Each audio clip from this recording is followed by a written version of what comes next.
All right, let's do it. ACC baseball, etc. Daron Vaught, he is the former big leaguer, the closer, the Reds Hall of Famer, Miami Hurricanes Hall of Famer, Danny Graves. He's also, and this is where I want to get us started. This is not college baseball talk. Danny, you're also a hockey dad. I saw your guy practiced in both skates and pads for the first time over the weekend. I just need a quick assessment. Yeah, first practice in pads, no stick. They can't use their sticks yet. And dude, you talk about proud dad. He was jumping over the stick, and usually the kids slide under there. They're teaching him to slide and get back up real quick. Well, the coach just randomly jumped and said, you can do this or you can slide under. So I'm like, he's definitely sliding. He better do this Pete Rose slide like no other. He jumps over it, dude. And I'm like, what? Just going nuts. I thought it was amazing, but he loves it, man. He loves it. And I'm not just saying that because he's my kid, but he was the best one in the group. And there's a couple kids that had this is their second and third time taking this class. And man, it's just proud moments. Yeah. Pretty amazing. Athlete. We can't wait for the hockey career. Well, he's tougher. He's tougher as a hockey player, but at home, he's a crybaby. So it's like, I always tell him, dude, if you're doing all this hockey stuff and you're tough out there, why can't you be tough in here too? You know, it's like, true. I don't know. True. Although, we are believers in balance. So there's good. Yeah. It's just, you got to harness it in the necessary ways. He's got plenty of time to figure that out. So I love hockey. I'm just so mad that it took me this long to love the NHL and follow the NHL. I'm sort of the same way. So I live in the Triangle of North Carolina. I moved to Raleigh like 8 years ago. You can see, for those watching, I've got my media ball hockey game placard that was on my locker the one time I played in it for the Carolina Hurricanes. And I grew up in the mountains of Virginia. We had a minor league team, the Roanoke Express. They weren't a big draw. Occasionally my family would go, that sort of thing. But when I got to Raleigh and the Canes sort of were in the process of becoming a good team and now one of the best teams in hockey, I sort of just like jumped on that wave at the perfect time. And I am a super fan. It's the one team that I am truly a fan of across all sports. And I can't get enough of it. I love it. I've been to so many games at PNC Arena in the past 7-8 years. And I think seeing it live sort of sold me on it. Like, you're there in person. It's a different game day experience. Oh my gosh. It's so different. So different. Well, I can tell you right now that, and I don't have any rhyme or reason, his favorite player is Frederick, the goalie, Frederick Anderson. Yeah. I have no idea why. It could be because his gear, when they wear the retro reversal, I think that's what it's called. The reverse retros, yeah, reverse retro. His pads are freaking so lit up, dude. It's amazing. That might be why that's his favorite player. I don't know, but he's always talking about Frederick Anderson. He wants a jersey, Frederick Anderson jersey. I love that. I love that about him. Yeah. All right. Enough of the hockey. This is a baseball podcast. Oh yeah. However, we did reserve the right for occasionally going off topic with et cetera in the name. Yeah. So we do have a couple of solid weekends of ACC baseball behind us now. And don't look now, Danny, 4 of the 13 remaining undefeated teams in Division I college baseball belong to the Atlantic Coast Conference. No other conference, not even the almighty Southeastern Conference, has even 3 undefeated teams. And there's some nuance there, right? I mean, there's some of these big neutral site events that some of the SEC teams are playing in. There's nuance there for sure. But also, it's been a hot start for the ACC. Yeah. We can't make excuses for the SEC. They're the ones that made their schedule, right? They decided to go play wherever they want to play at the beginning of the season. They decided who they want to play at the beginning of the season. They could have had all these teams that are undefeated too. But I think that just goes to show, like, the ACC is not the little brother to the SEC. Some people are going to think that till the day they die. But if you don't follow ACC baseball like we do, you don't understand the talent and the depth of every team in this conference, and all the young kids that are getting an opportunity to play in the ACC, they're all performing tremendously. They're not moments that are too big for any of these guys. So, whatever the SEC thinks, let them think that. I love the guys in the SEC. I love the people that work, do those games, but got to give some credit to the ACC at some point. Yeah, credit where it's due. Georgia Tech, NC State, Virginia, and Wake Forest, those 4 undefeateds left in the ACC. Speaking of the Wolfpack, I had their game for ACC NX against Belmont, their series finale. They polished off the sweep and got to talk with Elliott Avent in person. I know he's one of our favorites. He's going to join us here shortly on ACC Baseball, etc. Always fun to talk to Elliott, so excited to get him on this. It's also where we do the video. Elliott is admittedly not into newfangled technology type things, so I'm interested to see how he's going to handle the video stream, if I'm being honest. Well, you should also be interested in the bromance that I have with Elliott Avent. It's pretty intense. Yeah, well, I feel like I've got a pretty good relationship with him, but then I mentioned that you were going to be in on the interview too. And just word for word, he says, would love to. I love Danny. Talk to you tomorrow. That was it. That was it. That's so awesome. He's so cool, man. I wish I could play for him. I have no eligibility left, but I wish I could play for him. So he had a big day yesterday. Again, they wrapped up their series with Belmont. A few freshmen shining in that game, including his starting pitcher, who's as of right now their Sunday starter, Dominic Fritton. As of now, really good left-handed true freshman. It's been solid through a couple of starts for them. You mentioned last week Georgia Tech and sort of the surprising nature of their opening sweep. Well, they had Tennessee Tech this weekend, and they get another sweep. That's the one team in these 4 undefeateds. We also mentioned NC State, Virginia, and Wake Forest, right? Mm-hmm. Those other 3 were preseason ranked, Danny. These were 3 teams that are expected to be good, have been expected to be good. Georgia Tech, again, it's early, still a long year to go. Nobody's played in a conference game yet, but a really good start for Georgia Tech. Yeah, it is early, but it's early for everybody. So they could easily be 0-8 or 4-4, but it's 8, right? They got 8 games. Mm-hmm. Yeah. They're 8-0. Like it's hard to argue being 8-0 in baseball at whatever level. Well, maybe not Little League. Little League, you can get away with being 8-0. You can be better than the other guys. But in college baseball, in the ACC or minor league baseball, big league baseball, being 8-0 is a big deal. Winning 8 straight is a big deal, no matter who your opponents are. So it's very impressive what they've been able to do. Coach Hall, who's been there for nearly 30 years, has really figured out a way to get these guys motivated and get these guys to be able to play and perform it the way they need to play.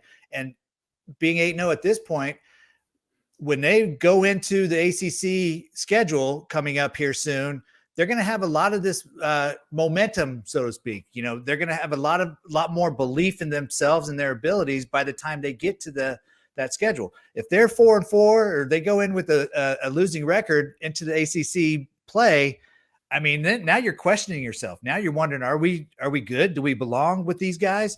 Well, absolutely you do, because you're 8-0. So a lot of pieces working for them right now. Yeah, undoubtedly. And we've talked about the all-around talent of Wake Forest, the all-around abilities of a team like Virginia. Yeah. I mean, they just seem to do everything well at this point. And NC State's no different. I mean, their pitching staff has really, really shown up and gave up their first home run of the season yesterday in the game that I was there for. I mean, Matt Willitson was shut down for them on Saturday. That dude, he's kind of a throwback. He'll just throw. He just goes out there and throws for days. He tops out 88, 89. He's not blowing by you with stuff, but he hits his spots. The changeup looked excellent on Saturday. Yeah. And he pitches, man. He's just I hate when people say things like that. Like, man, he's just a player. But like, Willitson just goes out there and pitches well all the time. Yeah, well, in this day and age, if you don't throw 95 to 100, you have to pitch. Like you have to figure out how to pitch, and that's what he does. He changes speeds, but yeah, he's the old school, just grip it and rip it sometimes, right?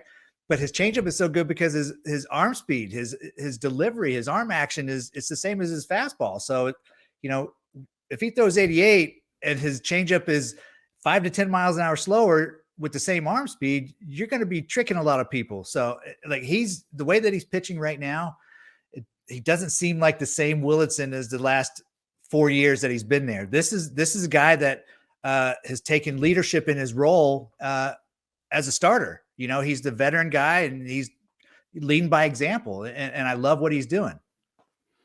Yeah. And so we did get the new top 25 earlier today. We added a team, Danny. So let's just run through it here. The D1baseball.com top 25. Wake Forest moves into the top 5. They're at number 5 exactly. Virginia Tech at 11. 13 is North Carolina. 14, Louisville. 16, the newbie, Florida State, for the first time this season. Yeah. 19, Virginia. 21, NC State. 22, Miami. So a lot of, teams, sort of like we talked about last week, taking care of business when they should take care of business. They're in about the same spot. Florida State, with a series win over number 8 TCU. Wow.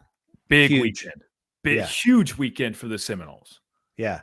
Well, it's not shocking to me. I've talked about it before. Link Jarrett finds ways to win. He's a winner. Everywhere he's coached, he's a winner. And I know they were trying to probably stay under the radar because nobody thought they would be as good as they are. And yes, it's still early. Again, we still can say that, but you mentioned it. TCU is not just some, team on the schedule that we need games played. They were a top 10 team in the nation. So the competition is there, and they're proving that they belong up here. I'm shocked that they're not higher because of who TCU is. You know what I'm saying? And I know I'm being greedy right now because I want the ACC teams in a higher position. But yeah, I know it doesn't matter now. It matters at the end of the season and all that stuff. But it still looks good. It still looks sexy on the sheet that you have a lot of teams up there. You know what I'm disappointed about? And I told you before that I was going to save for the show. Okay, like you got teams that are in the other conference so Vanderbilt was 3-2 this week. They lost to Central Arkansas and is UCLA, I believe. Yeah. So they went from 10th to 7th after being 3-2 on the week. North Carolina was 12th last week. Now they're 13th. They lost 2 games, both to East Carolina, who's a top 10 team in the country. They drop. SEC teams aren't dropping. Florida, they lose. They go 4-1. That's not bad. They gain a spot, but I can go on and on, Daron. Like Texas A&M, they go 1-3 to I don't even know who they played, and they go from 5 to 15. They're ranked ahead of Florida State. So we can go on and on. Virginia, they didn't move. They went 4-0 on the week. NC State didn't move. They went 4-0 on the week. Miami didn't move. They go 5-0 on the week. So come on, what are we doing here? They're good points. They are great points. I was going to say something along the lines of how it's now dependent on the way they were preseason ranked, right? Because I think if you hold off a couple of weeks to do your top 25 rankings, then maybe you get Florida State bumped up a little bit from that 16 spot. But the week-to-week nature of it is really interesting that you point out. You mentioned Texas A&M. I did want to mention this. That was Portland. Portland got the series from Texas A&M, and I had this sort of aligned with my Matt Willitson comments and didn't make them at the time. So I'm going to circle back to the Matt Willitson stuff, not hitting 90 miles per hour with regularity. Portland's pitching staff, again, they beat Texas A&M. Their average fastball velocity was 89 miles per hour for the series. It's so cool to see at this point Yeah. in the season, because you've got some of the mid majors who have guys who don't necessarily light it up when it comes to the radar gun. But they're again, like we've alluded to, they're Division I programs as well. Yeah. The guys here and there and everywhere, they know how to pitch. So they handled Texas A&M in the same way that it felt like Matt Willitson handled his business on Saturday. It was really cool to see. Yeah. I don't know why I'm getting so worked up by the top 25. I do, because it's in your nature. It's in your nature, man. Come on. Yeah. It's what we're both doing here. We want the ACC to get its just desserts when it comes to these types of things and the recognition of top 25 polls. And that's not even to mention Georgia Tech is in the collegiate baseball poll for the second week in a row, interestingly enough. So we've got the 8 in the universal, using my air quotes, D1baseball.com top 25. There's another ACC team undefeated to this point that's in another one of those polls. Well, let me ask about a couple of teams outside of these rankings from the ACC that are also looking good. It's just we want to speak to the top to bottom quality of this league. Yeah. Duke hosted Baylor in a 3-game set. They scored 50 plus runs in 3 games. So Duke now, I think I said on here a couple of weeks ago, I expect them to have a bounce back. I don't know what I mean by that necessarily, but they're not going to be as bad as they were last year. Right. That being said, I raised an eyebrow at 20 runs 2 days in a row against Baylor. So in the fashion in which I normally do such things, did my due diligence, shot out some texts to some people I know. And it's like, look, even if Baylor is down and not good, they're not that bad, are they? The responses I got, we'll see. It's a good weekend for Duke either way, but they were not encouraging responses given the status of the Baylor Bears program. I'll say that. That being said, it's never a thing to scoff at 50 runs in a 3-game sweep of a power conference opponent. Right. I mean, 50 runs is 50 runs. I mean, you know, like, I don't know. If your team is that bad, you still shouldn't give up 52 runs in a 3-game series. Like, you would think you're going to be good to score those runs, right? Like, there's something there with Duke to take away. Right. So I guess the point is, if Duke wasn't that good offensively, you can't score 52 in 3 games. Like, you can't. You're going to find ways to get yourself out. So regardless of how good or bad the pitching was for Baylor, whatever people are saying, I didn't see the games. I just saw the results. I got all the updates. You know, I have my Twitter feed. Like, every time there's something that comes out from an ACC team, I got the alerts, the notification. I'm telling you, Duke was all over my notifications and alerts. I'm like, what is happening here? So regardless of how good or bad Baylor is, you score 52 points in baseball in three games, you're good. There's something good happening there. Yeah, they had Giovanni DiGiacomo with home runs on consecutive days, a couple of moonshots from him. If you have that name, sorry to interrupt, DiGiacomo, you better hit some bombzillas. I played with a guy, Kevin DiGiacomo, our first baseman, and he hit him to the moon at Miami. So it's a perfect home run name for sure. Positive name association with Danny Graves. That's right. Check. Gio's off to a good start this season for the Blue Devils. He's got a couple of things going in his favor. How about Boston College? Look, I feel like there's a little bit, I think it's fair to maybe assume or claim there's a little bit of a Southern bias when it comes to ACC baseball, but it's kind of innate to what this whole thing is, right? It's warm weather states, teams that are able to play at home early in the year, able to get out there more during the fall and things like that. I mean, it would stand to reason those are the schools that have more success typically with their program. BC's won 6 in a row. They dropped their season opener, came back, got the series against Pepperdine, and then where were they? Charleston this weekend, and they got wins against 3 different teams in 3 games. They beat Bucknell, Canisius, and Rutgers. Yeah.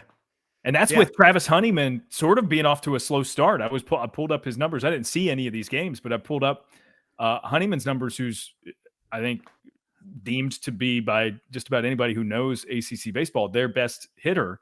Yeah. He's off to a sort of a slow start. He's only hitting 280, something like that. He had 3 hits. 240. Yeah. I think he had a 3-hit game over the weekend, so maybe they can get him going. And like, who knows? The bird ball might go crazy this year. Bird ball is hot too on my Twitter feed. I'm seeing that a lot. But Joe Vitrano, I feel like he's been at BC for 10 years too, but he's obviously doing what he needs to do. And Peter Burns, I mean, they got some guys that are doing some damage right now. And I mean, there it is again, like another ACC team taking advantage of who they're playing. And you know, it's just so good to see, man. Yeah, it is. And you got to win the games again. Yeah. Just like it's easy to talk about who's there, who's on the schedule. You got to win the games. Right. An update from Wake Forest. We had Nick Kurtz on with us last week. So go back if you haven't listened. He was a lot of fun as our first ever ACC baseball, etc. interview.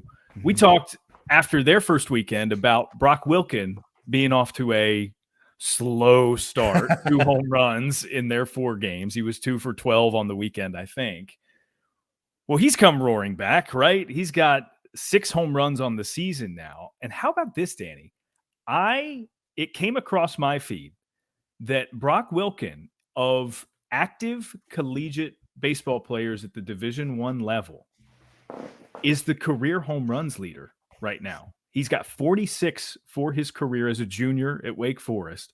And that's even a handful more than a Dylan Cruz at LSU, who's like going to be pick number 1, right? Like, I think everybody has accepted that by now. And Cruz, by the way, won the MVP of that event that they played in, LSU, over the weekend. A guy who just like regularly, the expectation is there and he delivers. That's Brock Wilken on the same plane as that guy.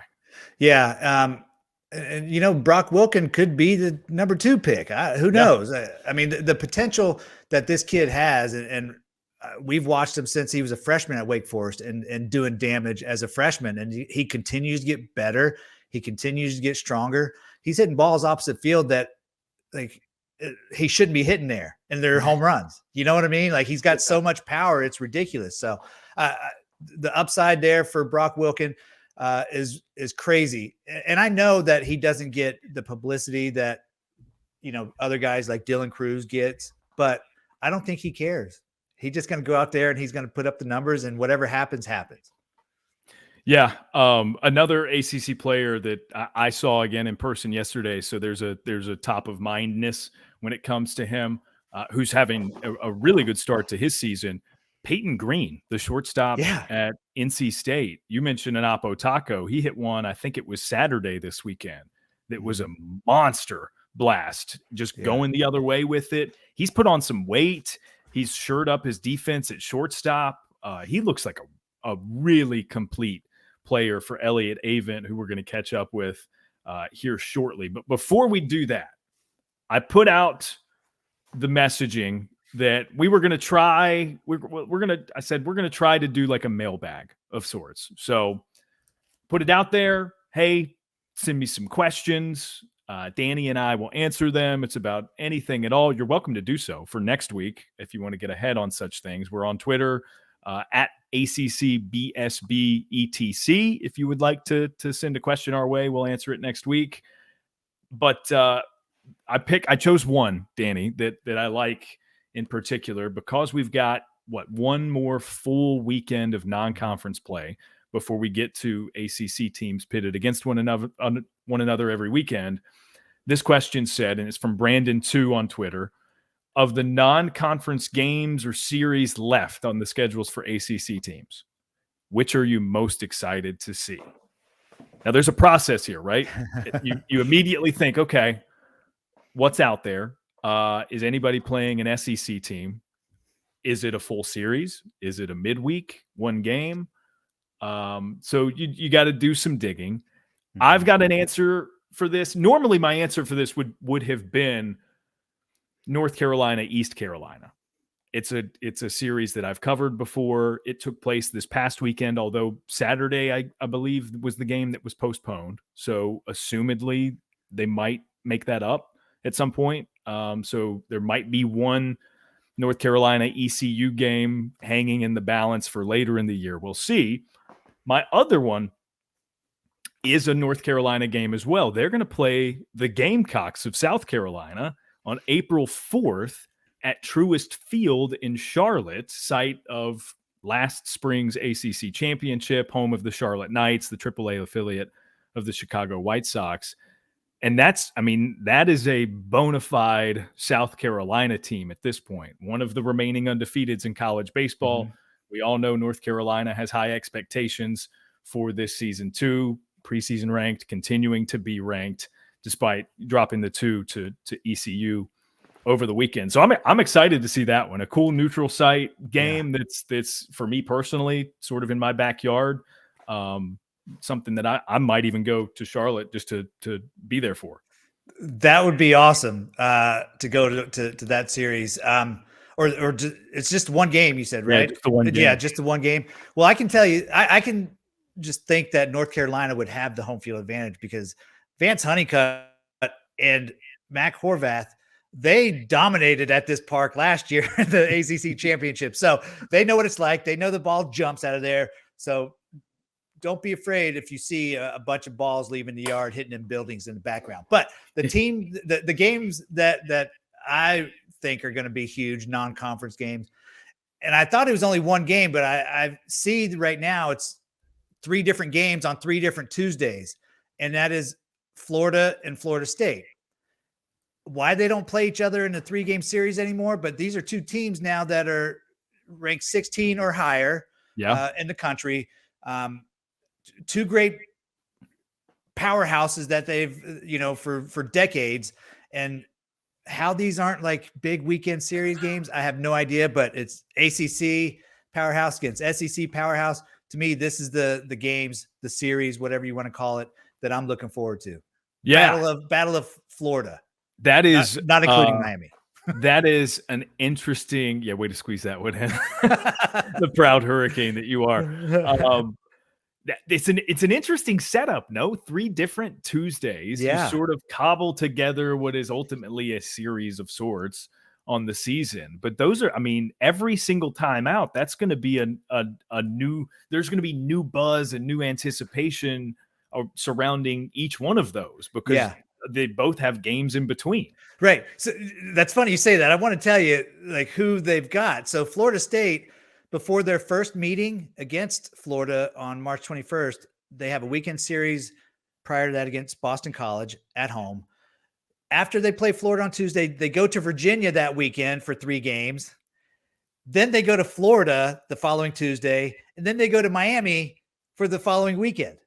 So, it's ridiculous. Okay, so then the third time that they play Florida in April, they have 3 at home against Clemson, go to Florida, and then they go to Elliott Avent at NC State. So that's not easy. No, no. Who made this schedule? That's insane. You're gonna see who the big boys are. You can't have your Friday, Saturday, Sunday starters on Friday, Saturday, Sunday. That's what I was going to say. You surround those matchups with critical conference series. Yeah.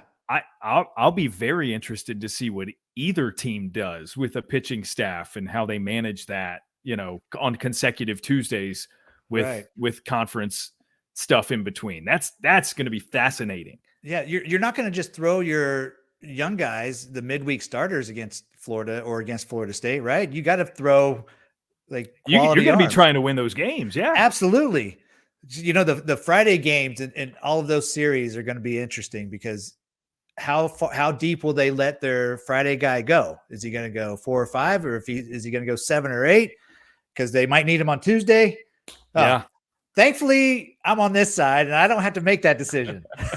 We can just talk about it and Right. go, at every decision that's made throughout that process. That's good. Right. Yeah. No, I think with the weekend, you're dead on. With the weekend that Florida State had, getting the series over TCU, Florida's got to be the non-conference. All three of them. Sign me up. Sign me up wherever they are, whoever's pitching. Right. And those games, even if both these teams are not good, they still pack the house. I mean, it's rivalry, big time rivalry. So, I mean, it'll be interesting. Yeah. All right. So we're going to move on to welcoming our guest. I think he's ready. He was on his walk to the dugout as of just a few moments ago.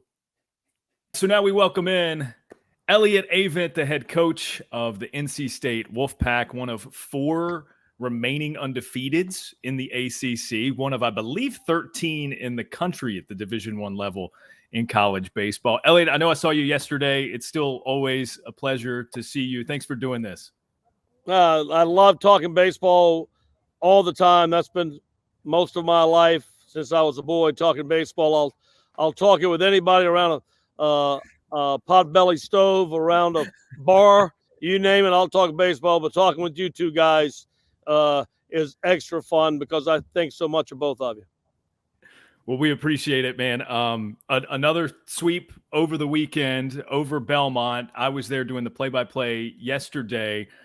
Could you just talk about maybe where your team is at right now? I know you've been through this so many times. You know that undefeated can only mean so much through this point, right? It's still a long year to go. Well, yeah, we, I got great respect for all the programs we play. In Belmont, their coach is a long-time respected guy. This league, I talked to Scott Brown, the pitching coach from Vanderbilt when we were on the traveling with Team USA last year, and he just said what a great program he runs. Very respected and does a great job, and that's when we made the series with Belmont, and he was, as advertised, one of the great guys in the country, great baseball coaches that I hadn't met yet. So before I retire, which is coming very soon, I would like to meet every coach and that I haven't had the pleasure to meet that's done so much for collegiate baseball. And obviously Dave is one of those guys. So it was a good weekend for us. We're awfully young right now. We're trying to get a lot of young guys out there and play. And we had a tournament scheduled for the last couple years in Round Rock and in Arlington.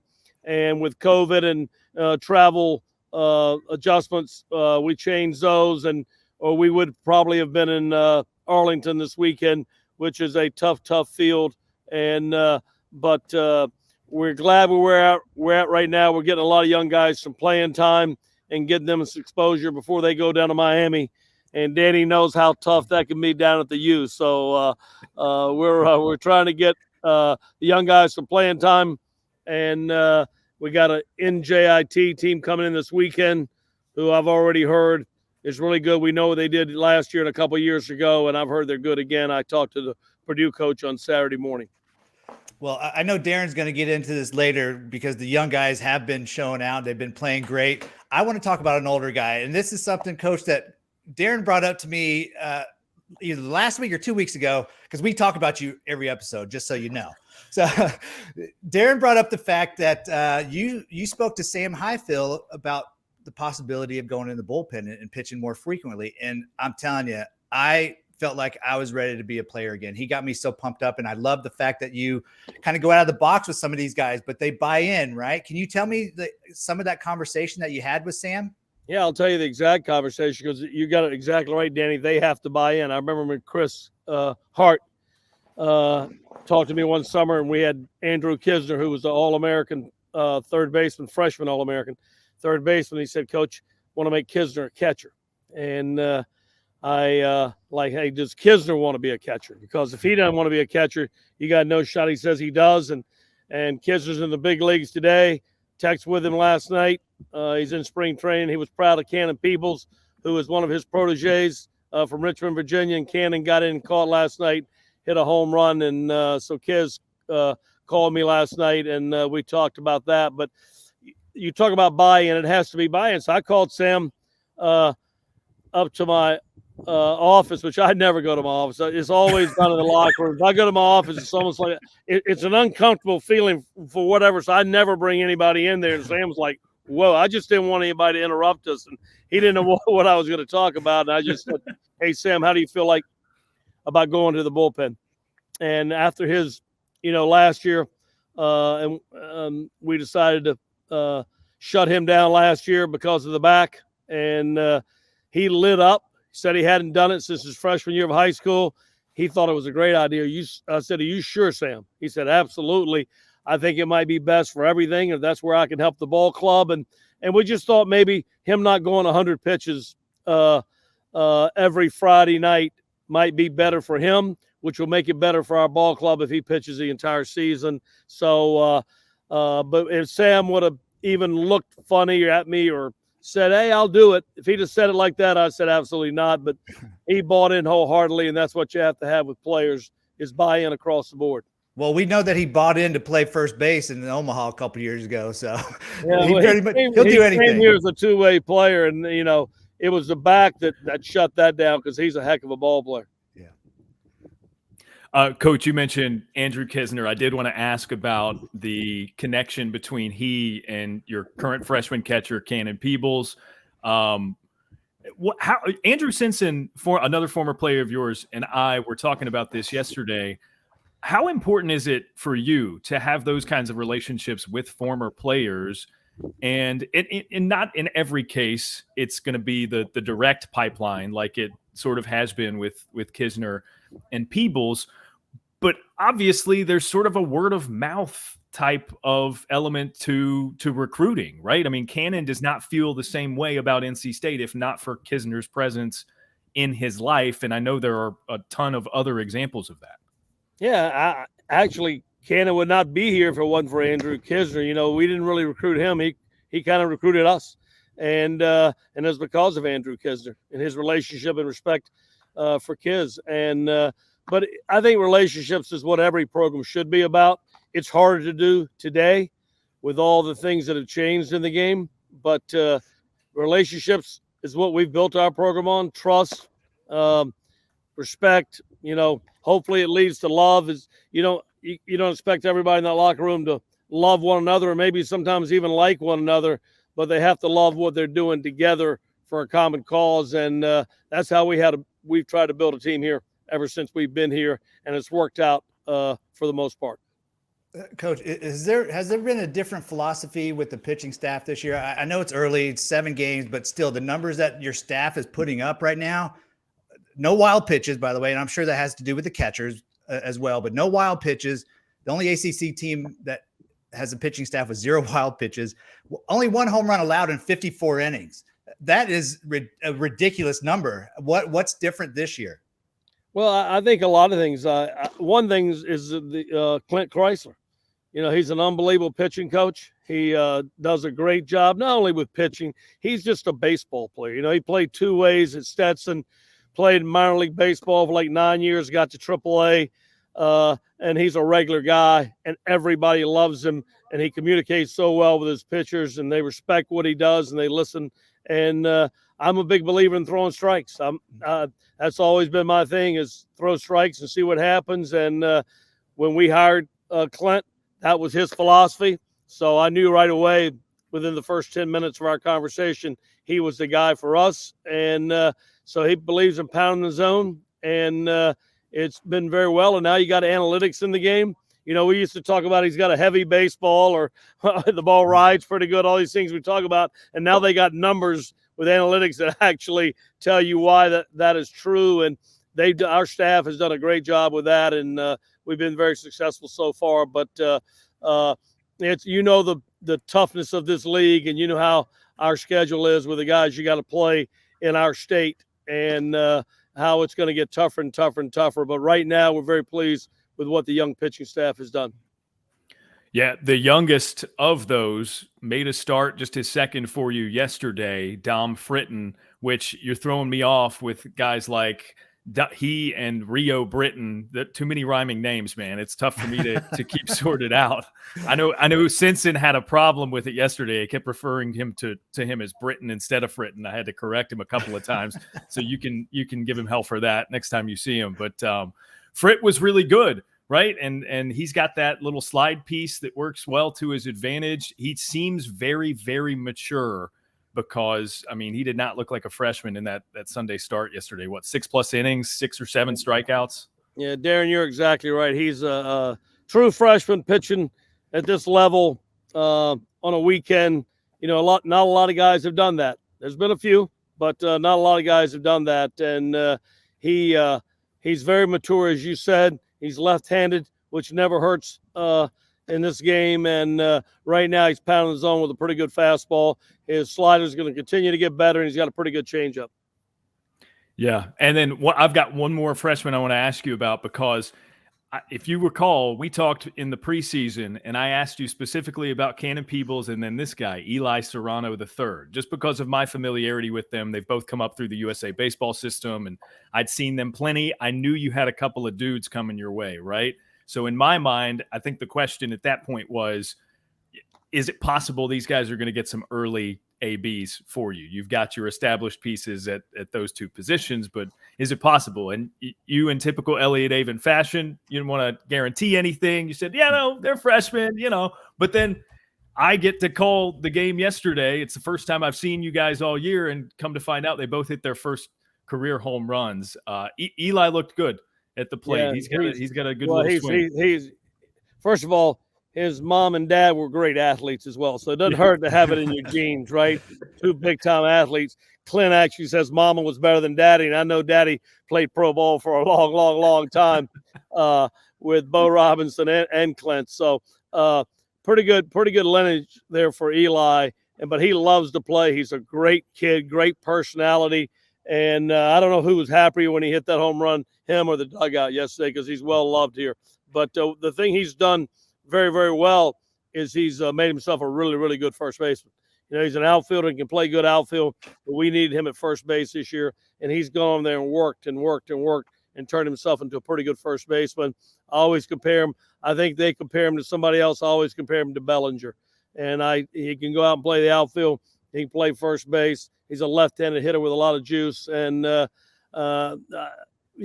Trey was good friends with Bellinger when he was with the Dodgers, so I heard a lot of Bellinger stories, and I just think he reminds me so much of him. He can run, and he scored from first the other day on a double, and he was absolutely flying. I think Hart was going to stop him, but Eli got to third so quickly. Chris just wheeled him around, and he's just he's going to be a good player. And then you mentioned Cannon Peebles. I actually, kids called me last night because I texted him and said he never hit a ball as far as Cannon hit that one yesterday in left center by the batter's eye. Went over that thing they got out there to film with.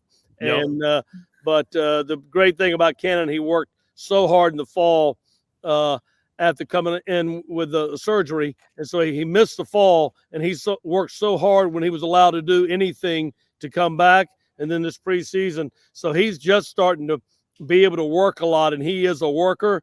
But the thing that's impressed us about Cannon is the way he handles the pitching staff as a freshman and the way he receives the baseball. Well, if you have a name like Cannon and you're a catcher, you better be good, right? Yeah. I mean, that's probably the best name in the country. I got a question kind of a little bit off topic. I played with Andy Barquette on Team USA 1993. I know that was just a couple years before you got there, Coach. But his son is now a player with you, Isaiah Barquette. Can you tell me a little bit about him? Andy says stuff about him, but I don't know if he's lying or if he's just a proud dad or what. Andy is a proud dad and every right to be so. He and Brandy have been here a couple of times, and I told them both that kid, nobody on our team loves baseball more than Isaiah Barquette. He works and works and works, because some people work because they want to play, and he wants to play. Trust me, but he works because he loves the game. He just loves the game. And his dad was a great player, as you know, here and on Team USA. And Isaiah works and works and works. Going to be a great player here. He's gotten in a few times, hadn't got a start yet, but he can play second, short, or third, first base. He can play anywhere, and he loves to play. And his work ethic is probably unmatched by anybody on the team. Well, Coach, before we let you go, I was telling Danny about the hospitality that I received yesterday, and it's because of my boneheaded nature. I got there an hour earlier than even I'm supposed to be there early because I thought the first pitch was at noon instead of 1. So that's the reason I was there against the net calling and asking you to, hey, how do I get down there now? But I did get the tour through the clubhouse. The renovations, I guess they're through stage 1 there at the Doak. Right. Everything looks great. I know you're probably excited for stage 2, but this is me lobbying for Danny. We're going to get him to Raleigh, and I expect him to get served breakfast as well. That's all I'm saying. If Danny comes to Raleigh and he's welcome anytime, he will get whatever he wants. I really mean this when I say it, because he has a stage and a platform that allows him to be able to do this. But he loves the ACC because he played in it and competed in it, and he knows how good the University of Miami is, and he's proud of his heritage there. But he understands how good ACC baseball is, but he has the platform to get that out for us, and our coaches talk about it. We appreciate everything he does. Thank you, Coach. I'm so glad that, I can get a word out and just let everybody know how great this conference is, how great each team is. And I think the biggest thing I'd like to do is tell people how great you guys are, the coaches, because a lot of times, people don't get to know you. We get to know you. I remember sitting there at the championship last year after we interviewed you. We could have sat there for another hour talking, and there was people sitting there waiting for you to come out. And I'm like, we're having a conversation here. Yeah, we were having fun. We were having fun. And you're right. All the coaches in this league are great. I had a text from Gambino at Boston College this morning saying they all pull for one another. Good. You're the you. I'll do it. The you. Gino Damari has been such a good friend to me and so gracious with everything. I know has a great friendship. He played Little League with Chris Corciani, who's a great friend of mine, and so we go back and JD and just everybody. There's everybody there. The U has always accepted me, Coach Morse, and I got to know a lot of the players there. Yohandi Morales this summer on the USA team, became friends. I sent him a text the other day, and so it's just, I think it's a great relationship with not only coaches in this league, but players and players to coach sometimes in this league. You had a first baseman years back that always I loved him to death.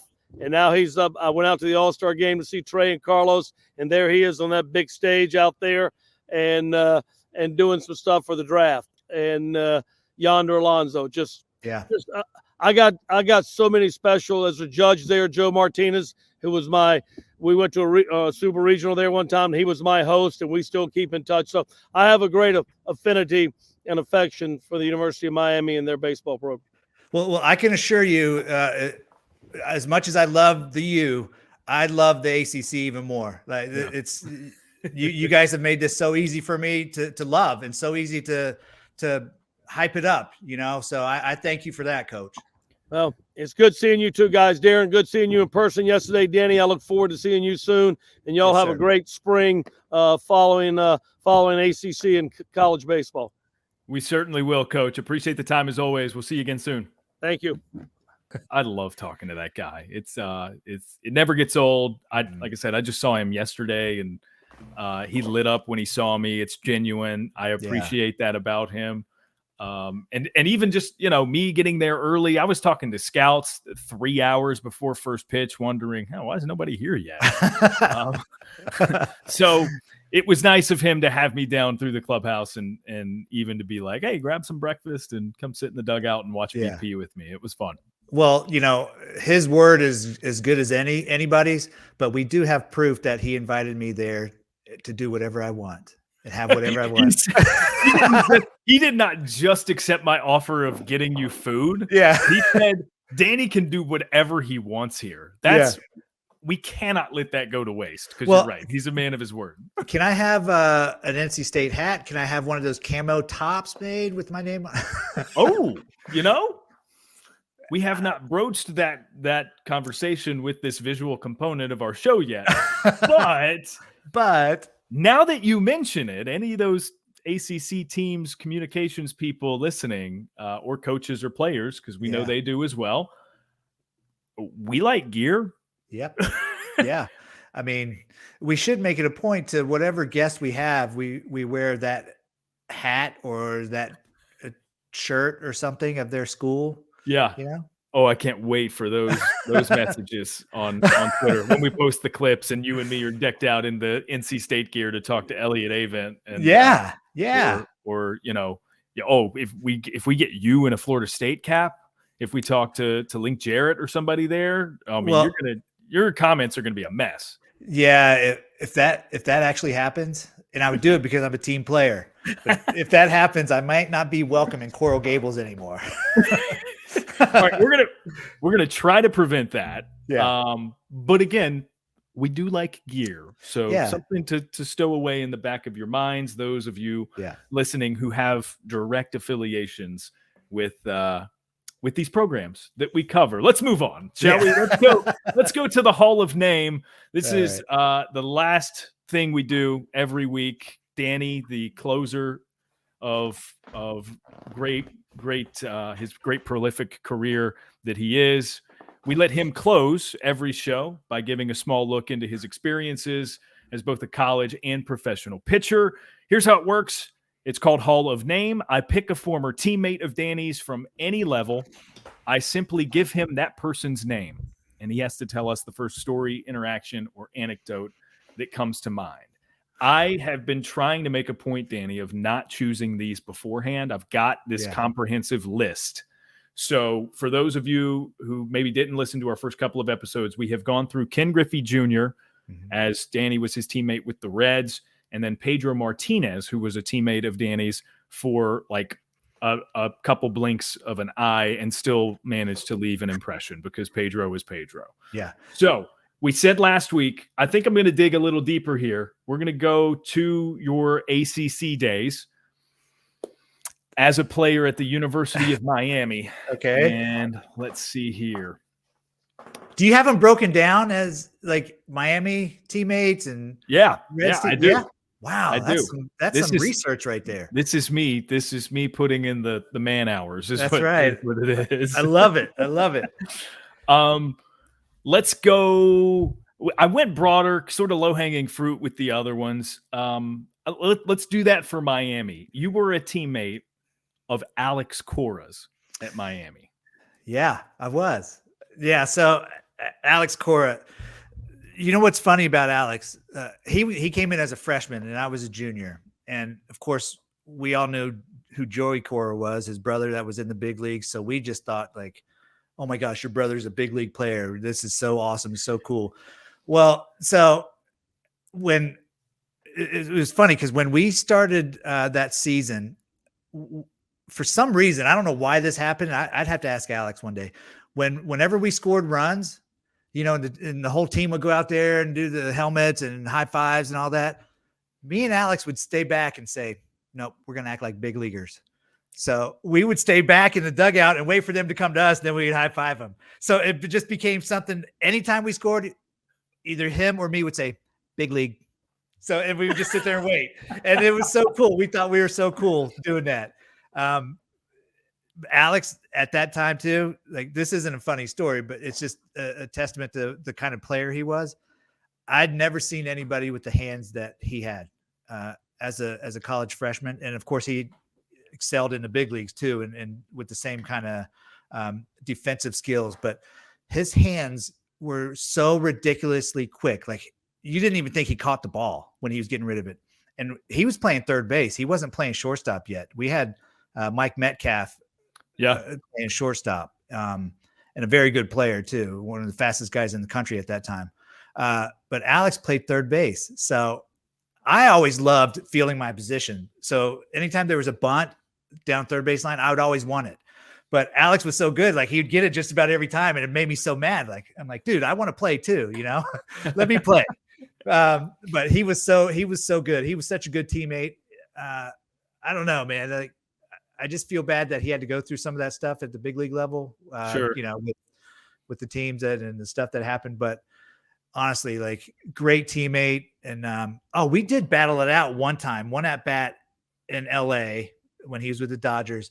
Like, I swear I must've thrown him 13 or 14 pitches, and he kept fouling stuff off and just like, because he was really good at just like punching the ball, like putting the ball in play.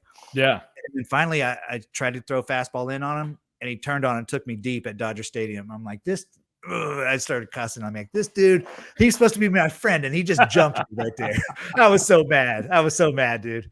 This gives me inspiration for either incorporating it into this segment or doing something else with your career numbers against certain players. So like the second we stop recording, I'm going to Baseball Reference and I'm looking up your career numbers against Alex Cora. They're not good. He has, the numbers are better on his side, I think. I really do. But I got to start bringing more of those to the table. Bring them because a lot of them I know. And like his teammate, I think he played with him, Adrian Beltre, 2 for 16 off me. Like that's good. He's going to be a Hall of Famer first ballot. Yeah. The only 2 hits he got were off fastballs. And other than that, it was just nothing but sliders. He chased me every time. Was either a homer? No. 2 singles. Look at you shutting down a bona fide Hall of Famer in Adrian Beltre. But I can name a lot of the Hall of Famers that took me deep too. So. All right. What did you ever pitch against Griffey? No. Good for you. Good. Yeah. I never got the chance to. The one time I played against him as an opponent was '96, my rookie year in Cleveland, and the only time any bullpen guys pitched against him they were lefties. Strictly just for him. That makes sense. But my first big league home run I gave up was to a Hall of Famer, Frank Thomas. So, yeah. Not mad about that. Nah, you just shrugged that one off, right? Yeah. Even then, I'm sure it was sort of imminent, right? You just knew. You knew who he was as a player. Yeah, of course. I'm like, the big hurt. It didn't win or lose the game, but so it was like, oh, that's pretty cool, I guess. But Marquise Grissom was our center fielder, and he went back and he just missed his glove. And I'm like, oh, he could have caught that. Oh, he could have robbed it. Okay. Yeah, he almost did. But it changes things a little bit. If I'm Frank being Thomas honest. hit a bomb off me. It's okay. He hit 500 more. Right? It is kind of cool, right? It's different than, I don't want to paint any player as obscure because to get there is a feat, but so I won't name a specific random player off the top of my head, but it's different to say the first bomb I gave up in the bigs was Frank Thomas as opposed to whoever. Yeah. Brad Ausmus. There you go. I'll let you do it. I'll let you paint someone with the broad brush of obscurity. Do that. Yeah. Because he was 1 for 18 off me. So I could say that. I could say it was him. And Bagwell, I gave up 399 and 400 to Bagwell in the same game. I gave a leadoff homer to Biggio. There's a couple more. I mean, I could go on and on, Daron, about all the bombs I gave up to Hall of Famers if you'd like. What I love about it, and I think what would make it good is the memory of it, right? Like you played so much, but those moments still stick out to you, right? And you've sort of pinned them or dog-eared them in your brain to where that's what it's all about, man. It's just like the experiences of it. That's cool. It's amazing because I could read a book or try to read a book and I go a paragraph through it and I have no idea what I just read. Like I don't remember what I just read, but I can remember silly things like this throughout my career. You had to be there. You had to feel it, touch it, smell it, Right. I had to live it. Yeah. That was it. All right. Good stuff. Hall of Name. Yeah. Today with Alex Cora, the big league manager, World Series winner. I guess that does it for us on ACC baseball, etc. I still can't get it out. It just doesn't roll off the tongue yet. It'll get there. Yeah. There's a lot of S sounds going on. It's a bit of a tongue twister. It is. And we've got an alphabet soup of a handle on any social media. So as a reminder, we're on Twitter, Instagram, YouTube at ACCBSB baseball, ETC on each. Please rate and review Apple, Spotify, wherever. 5 stars, of course. Even if you give some relatively harsh constructive criticism, do us the favor of 5 stars, and then we'll read your criticism on air. Yeah, we can take it. I mean, clearly Danny can take it. He's given up a lot of home runs and freely talks about it. So. Yeah, I got no problem talking about it. I was always taught you give up a home run, it's not going to be your last. Short memory. Short That's right. memory. That's right. So we will approach your comments the same way. We thank you for listening or watching if you chose to do so on YouTube. And we'll be back next week with more ACC baseball, etc. For Danny, I'm Daron. Deuces.